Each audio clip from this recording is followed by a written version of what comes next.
So much, Michael. Yeah. Happy to be here. The last time we talked, we mentioned that you were involved in a polygamous relationship, Right, and you had mentioned how you had actually had initiated that. That's the first conversation you have where the three of you agree that that's what you're going to do, and that's where we left off. So I'm really curious to know how that conversation initiates and how you transition. Where do you go from right. there? So, Well, I have two husbands, right. which makes it polygamous. I'm Mm-hmm. lawfully married to one, and to the other one, I just had a couple of ceremonies in Las Vegas. We had a ceremony back in 2012, and then another one back in the beginning of 2017. And then the summer of 2017 is when we both moved in with my former husband. Okay. In your eyes and their eyes, you are married to both of them equally. There's no difference. They're both your husbands. Well, in a sense, they're both my husbands, but we have respect for each other. So how do you manage that? Because the curiosity part of it is, what do you do? Do you sleep in the same bed? Do you sleep in the same room?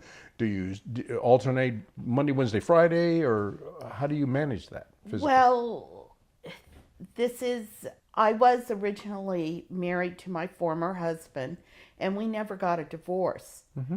So basically, that's who I sleep with Mm-hmm. at night.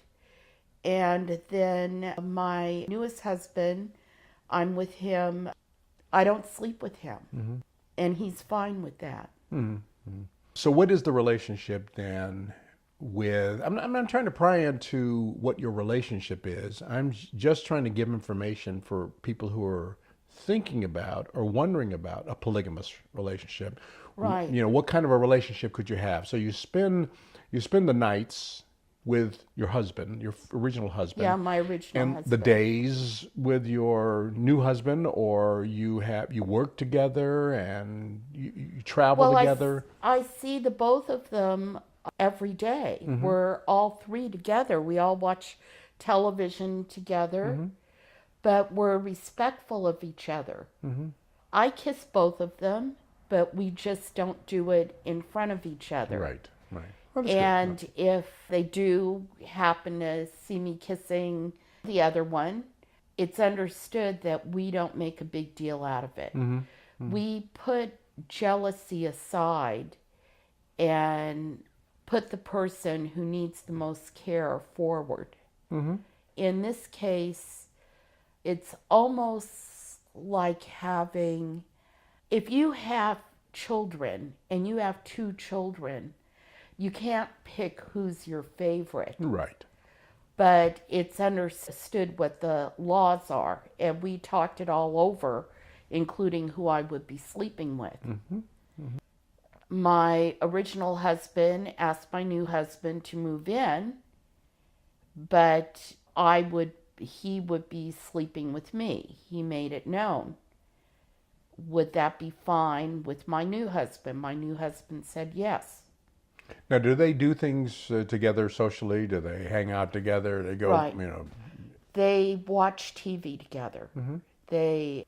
My new husband, since he was a chef in the Marines, he'll cook for my original husband.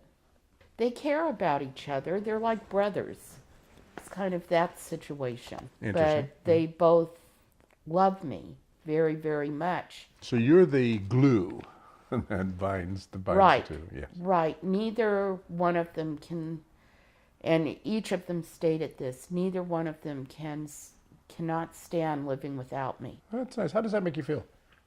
It makes me feel torn. Mm-hmm. I love them both equally.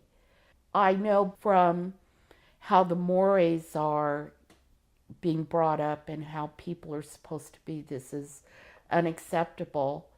And I do get a lot of comments from people saying, oh, I could never live that way.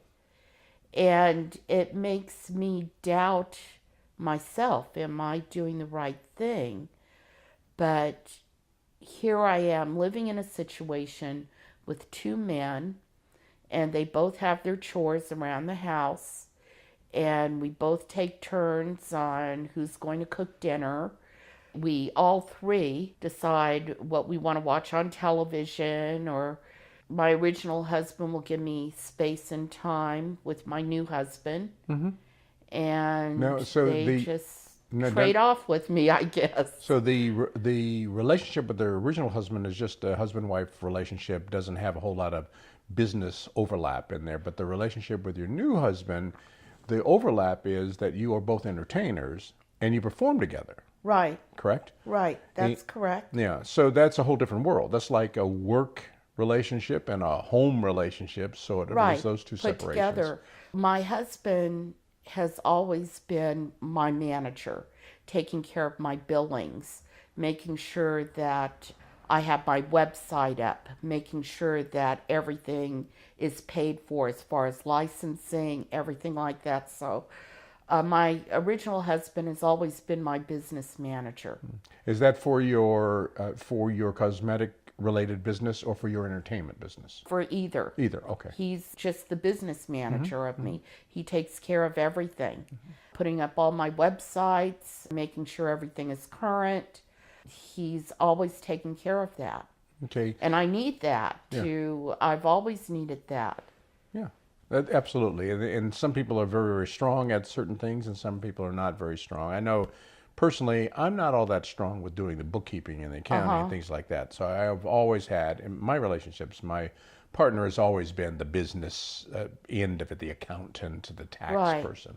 It's just not it's not one of the things that I'm very good at. I do other things. Yeah, well, So- I found someone to do that for me. Yeah, nice. I don't care for that either. So it's And it's that gotta was get most of my life. Yeah, it's got to get done. So Yeah, that's fine. and I mean, as soon as I had someone doing that for me, that's when my business just picked up tremendously. Because you could focus on what you I focus could focus on the creative end Absolutely. of what I do. See, I'm a people's person, so it gets me out there to meet the people while he's back doing all the Absolutely. accounting, bookkeeping. It's a no-brainer. Yeah. I don't know why people Yeah. don't put that on their checklist of this is what I really need from a partner. Yeah. Somebody could fill in where I'm not all that strong. Yeah, and that's what has made us successful, and living in a nice home and having nice things. Now, there's two things that I wanted to bring back up.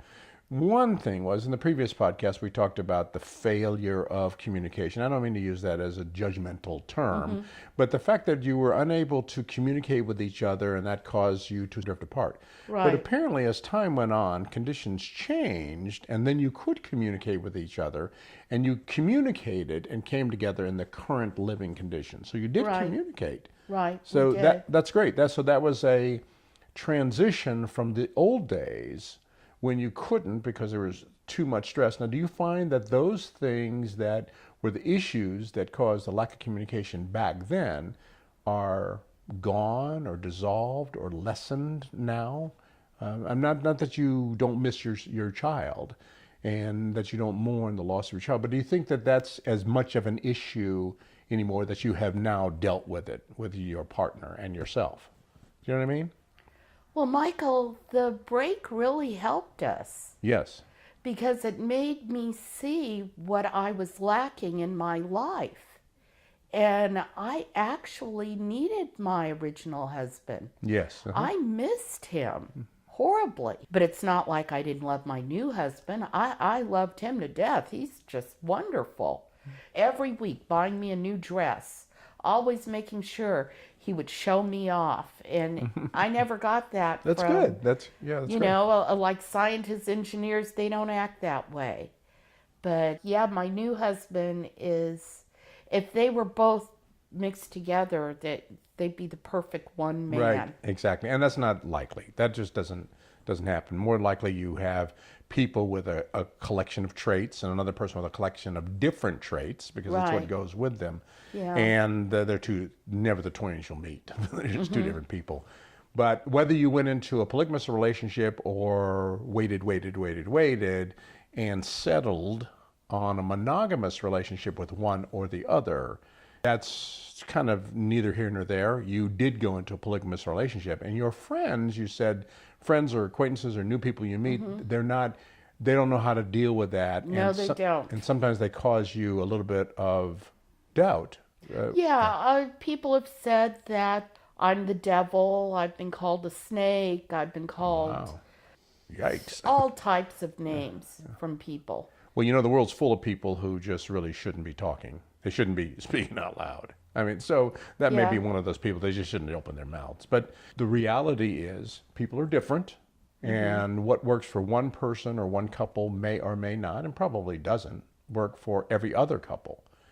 But it's none of anybody's business to impose what works for me or for them on what works for you or for your partners. It's just none of their business.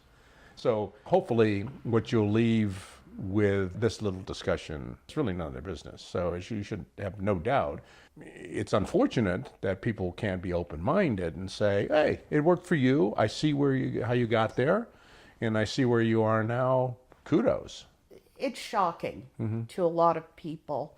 And I have to have empathy for those people because they are shocked. They can't, because they've never been in a polygamous relationship, they can't envision it. They can't think, but the only way I can describe it is a mother having more than one child. Exactly, as you said. You love each child.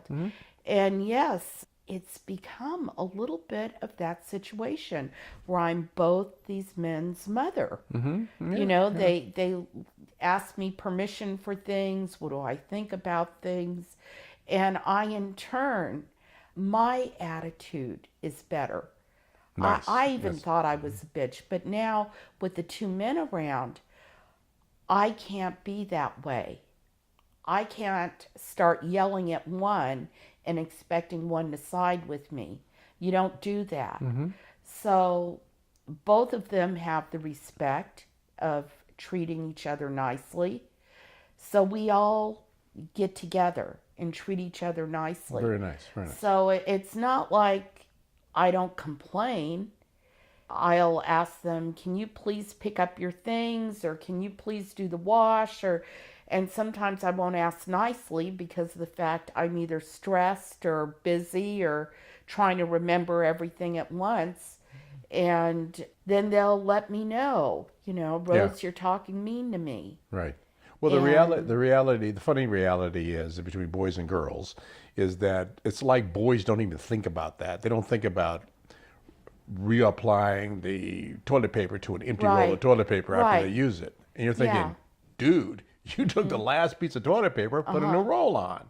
Why do I have to tell you that? So it's funny. And when we come back, can you talk with me for maybe one more podcast? And sure. Maybe one day we'll get together again and talk about a variety of different subjects. But I know we haven't talked about this beforehand, but I would like to discuss with you the things that you experience as a woman in a relationship with a man, or two men for that matter, that men haven't learned how to be grown-ups. And no offense to them, because a lot of guys are like this. They just haven't been grown-ups. They don't clean up their mess. They don't realize that this has to be done, that has to be done. Why should you have to bitch at them about it? Because it just needs to get done. So guys are a lot like that. No offense, guys. I mean, I'm a guy, but guys are like that. And they need to kind of grow out of the whole needing to be mothered and needing to be told how to do things, what to do. They just need to snap out and step forward. Michael, I like being mama. That's okay. And then we'll talk being about mama. We'll talk about that because that's important. Yeah, that's what I love. And they love the attention of mama. All right. So when we come back, that's a very important issue because that's an issue that affects a lot of relationships. Women are mothering, guys are daddying. And so we'll just talk about this a little bit, and then I'll let you go because your brain is just dried out with all this concentrating on issues. So let's talk again on another episode of He Said, She Said. All right, again, I'm Michael. And I'm Rose. Rose, thank you again for being with me. Thanks, Michael. Thank you.